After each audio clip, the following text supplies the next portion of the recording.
In the opening scene, we see a man receiving a brutal punishment for a single mistake. What was this man's mistake? He only said that high caste and low caste people are equal. But for saying this, his head was cut off and hung in the middle of the road. Let us hear today's story. The story begins in a time when a person's value was decided by blood and caste. King Sanjo ruled then. High caste people had all the power, and common people, especially low caste people, were forced to live a life full of cruelty and violence. This injustice became so normal that no one dared to speak against it. Still, in this darkness, there were some people who dreamed of equality and justice. They met in secret and wanted to build a society without caste discrimination. But the royal court called them traitors and a threat to the throne. They were attacked brutally and their leaders were caught and beheaded in public so that no one else would dare to rebel. In this cruel world, two boys grow up. The first is John Yong, the hero of the story. He is a slave who lives in search of freedom. The second is Yong Ryo, his best friend, the son of a rich, high-caste officer. They grow up together even though their worlds are completely different. The hero's parents were simple people, but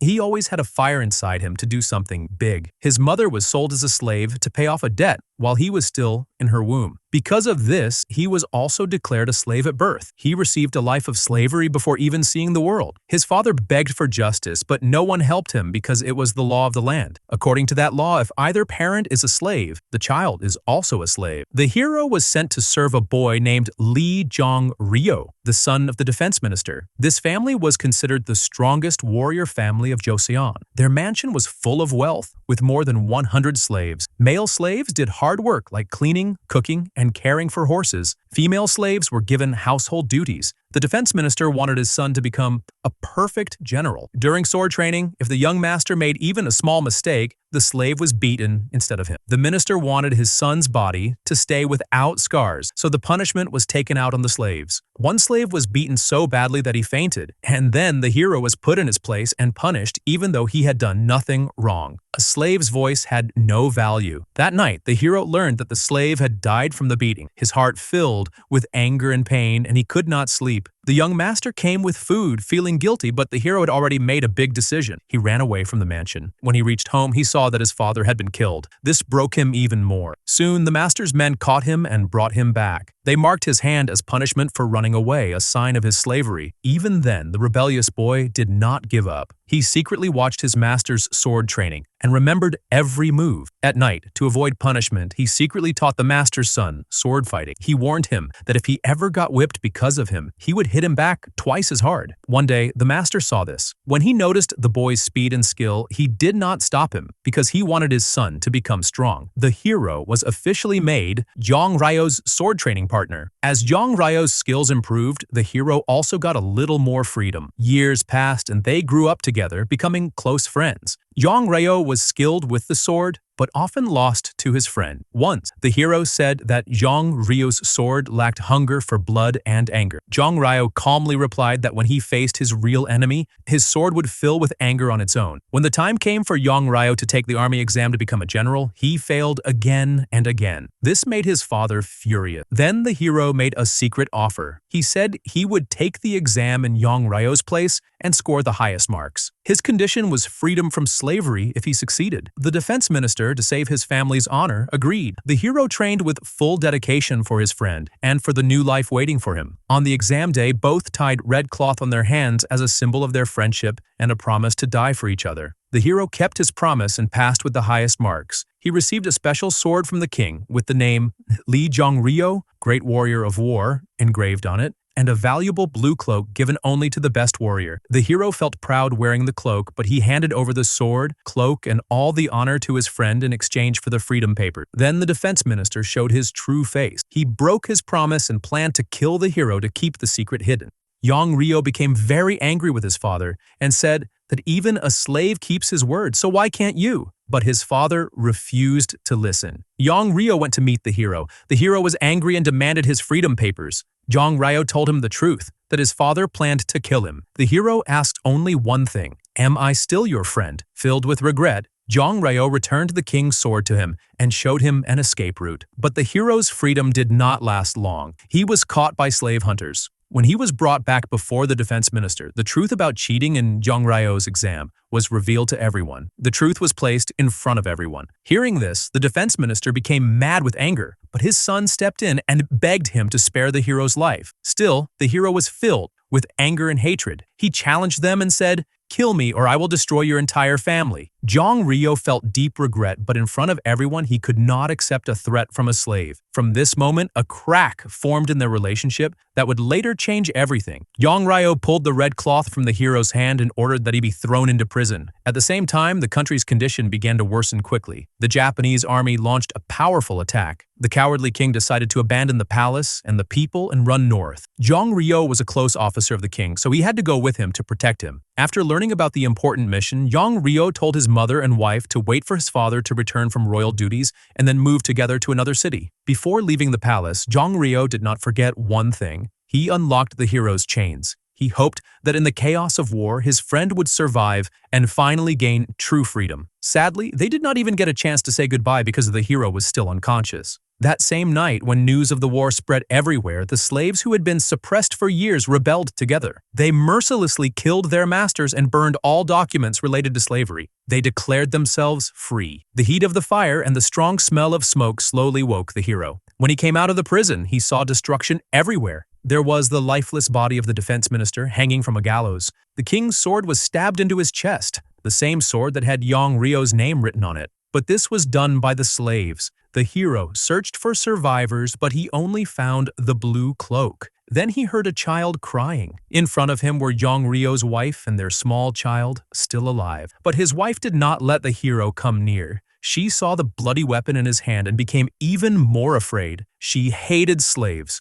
The hero wanted to help her, but she started abusing him. She called him an animal and said, "Don't touch me with your dirty hands." Saying this, she got trapped in the fire and died in terrible pain. At that moment, loyal soldiers of the Yi family arrived at the palace. They saw the hero running away and misunderstood everything. They thought he had destroyed everything and killed Jong Ryo's entire family. The soldier rushed away and delivered this news to Jong Ryo. This misunderstanding completely broke their 10-year-old friendship. Pain and anger turned Jong Ryo into a cruel warrior. He began to do his work with great strictness and brutality. Because of this, King Seonjo trusted him even more. On the other hand, the hero reached the front of the royal palace. The common people were completely hopeless. In anger, they set the palace on fire. They hated the king who had run away during the war and left them to die. Some scholars saw the hero wearing the blue cloak and thought he was a high-ranking officer. They begged him to lead the people's army and help them fight the attackers. The hero silently accepted this responsibility, but gathering people was not easy. No one was ready to sacrifice their life for the country, so the hero announced that common people who helped win the war would be given government positions, and slaves would be freed. Hearing this, more and more people joined the army. The hero went to the palace storehouses to search for weapons and prepare to face the enemy. When the Japanese army reached near the capital, a man named Khan was shown. He wore a mask and was the army commander. To show his power over Joseon, he ordered his army to destroy everything. During this time, a captured shaman cursed Khan. She said, "You will see your own sword will pass through your neck." Kenshin ignored her words and said he would remember them. Then he did exactly what she said would happen to her, just to show his cruelty. On the other side, the common people fell into terrible trouble. King Seonjo's convoy took away their food. Now the people completely lost trust in the king. In anger, they threw stones and abused him. The soldiers protecting the king brutally crushed the protesters. Then the king was put on a boat and taken across the river. The common people who begged to go along were mercilessly killed. After escaping this incident, King Seonjo ordered that the valley and nearby houses be burned so no one could follow him. This showed how big a coward he was as a king. Meanwhile, when the hero gathered some soldiers and weapons, he made a war strategy. Leading the fighters bravely, he attacked the enemy army. However, his side had only bows and simple weapons. The Japanese army attacked with guns, but our hero jumped down from a height like a great warrior and began cutting down the enemies around him without mercy. Alone, he defeated 10 to 20 soldiers. Seeing this, Genshin became terrified and ordered that the hero be captured alive. He sent mounted soldiers forward, but the hero killed them too. Genshin grew even more afraid. Breaking through every danger, the hero reached the enemy commander. The commander asked his rank and name. The hero fearlessly replied, According to the king, my rank is a dog, and my name is Animal. Saying this, he attacked. During the fight, Genshin noticed the name carved on the hero's sword, Li Zhongryo. A fierce and even battle followed, but the hero made one mistake and dropped his sword. He quickly grabbed it again, and in the same leap broke the enemy's helmet. However, his body slipped from a rock and fell into the river below. Genshin was furious because he had never let an enemy survive. 7 years passed. The war ended, but only destruction and ruins remained. Conditions became so bad that people even ate dead bodies to survive. To stay alive, people depended on each other. But King Seonjo did not care about the people's suffering. He only wanted to rebuild his palace. Zhongryo continued serving the king,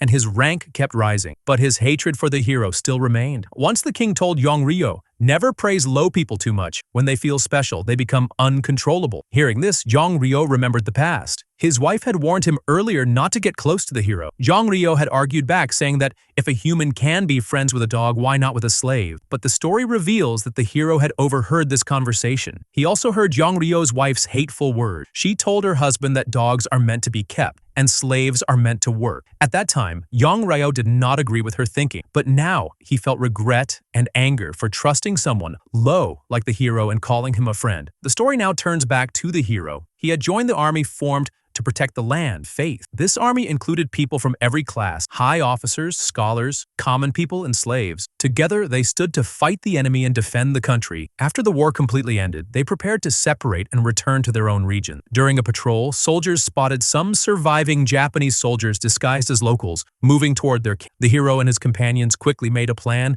and attacked them suddenly with greater numbers. The enemies were defeated easily. During this fight, the Japanese commander Genshin appeared. He still recognized the hero and immediately challenged him to a sword fight to show his strength and skill. This time, the hero gave him a deep wound on his face. As the fight continued, a brave female warrior named Byom Tae-jin stepped in. Using traps and nets, she captured the Japanese commander. This was done on the orders of elder leaders so that Genshin could be captured alive as proof of their bravery. Genshin was known as the nose-cutting demon because he used to cut off enemies' noses to spread fear. The hero and his companions also recovered many valuable items looted by the Japanese soldiers. An elderly official wanted to return all these treasures to the king so that common people could be given military ranks and slaves could be freed. But Byom Tae-jin did not trust the government or the royal court. She wanted to use the treasures to buy food and help the poor and hungry. She also suggested that everyone settle together in a new place and build a new village. When opinions differed, the group split into two. Those who agreed with Byom Tae-jin went their own way and began attacking cities whose rulers and traitorous officials had helped the Japanese during the war. All of them were killed brutally. Meanwhile, the hero decided to go with the elderly court officials to present the captured Japanese commander before the king. As this group passed through the city, crowds gathered. In anger, people attacked the captured Japanese soldiers. Some shouted in joy and praised the bravery of the land-defending army.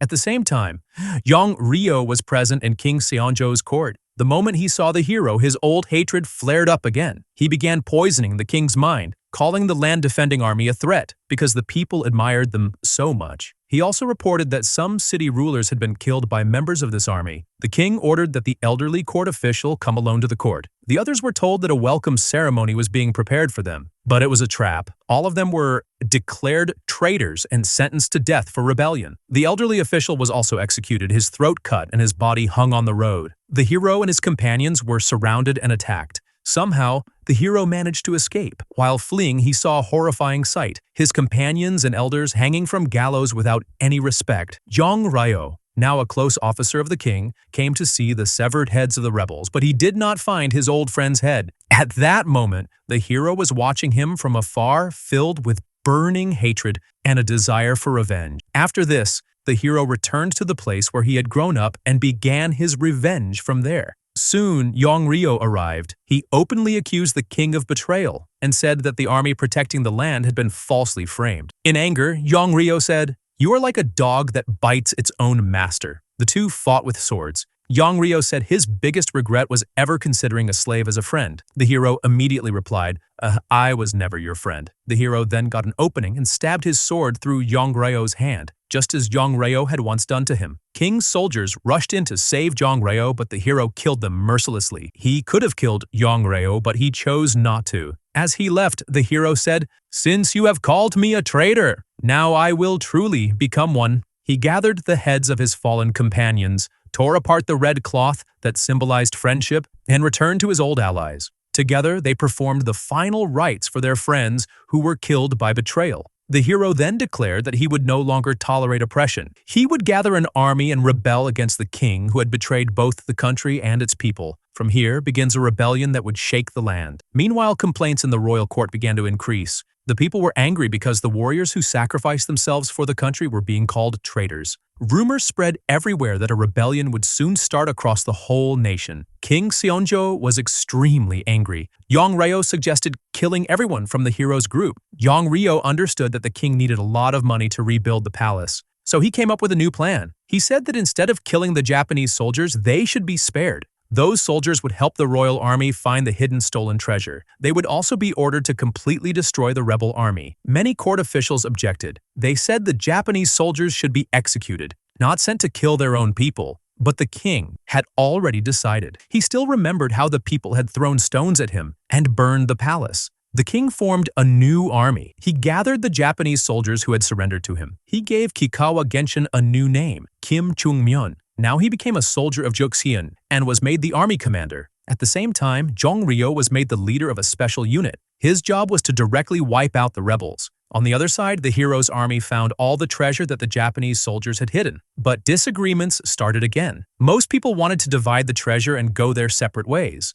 Only the hero and Bomthong stood firm. They wanted to use the money to prepare for war and continue fighting against the upper class. The others did not agree. They wanted to live rich lives now. Because of greed, they secretly trapped the hero and Bomthong and tied them to a tree. The hero tried to explain. He said that if evil people came to power, they would hunt them down and kill them one by one. First, they would talk about saving lives, and later they would destroy them. But no one listened. They took all the treasure and left. Soon, exactly what the hero warned about happened. Jong Ryo's army attacked them suddenly. When Jong Ryo did not find the hero's dead body, he left a message saying, "I will cut off your head and hang it on the road." A young man who somehow survived came back and freed the hero and Bomthong. Now everyone understood that if they did not fight and win, they would never have a peaceful life. Jong Ryo reached the riverbank with the treasure. He was loading the wealth onto boats to send it to the palace. From a hill above, Bomthong and the young man watched everything. They wanted revenge.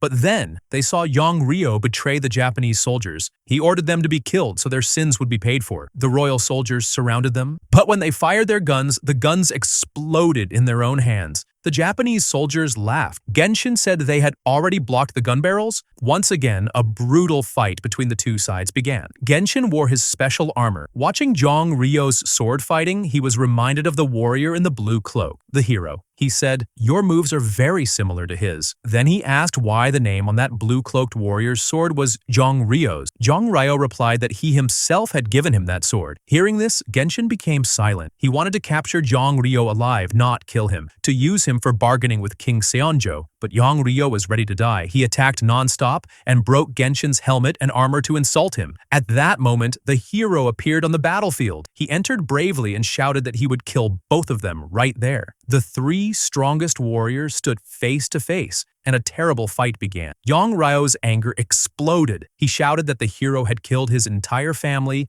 and that he would now throw him into the fire just like his family had been burned. Hearing this, the hero realized that his friend had completely misunderstood everything. In shock, the hero made a mistake and the sword pierced into him. Crying in pain, the hero asked, "Do you still believe that I killed your family? I tried to save your wife, but she jumped into the fire herself, holding your child." Jong Ryo refused to believe this. Then he looked into the hero's eyes and saw tears. Seeing those tears shook Jong Ryo's heart. Before he could think further, Genshin attacked again. Jong Ryo went into shock for a few moments, and the hero had to fight Genshin alone. During the fight, the hero slipped up, and Genshin struck him on the back. When Jong Ryo came back to his senses, he rushed to save his friend. He fought bravely, but could not handle Genshin's strength. The hero saw his friend falling to the ground and his sword slipping from his hand. Without caring for his own life, the hero attacked with full force. In rage, he cut off both arms of the Japanese warrior Genshin and finally killed him. It happened exactly as the prophecy said. Genshin died by his own sword. The hero rushed to the dying Jong Ryo, apologized, and asked in a painful voice,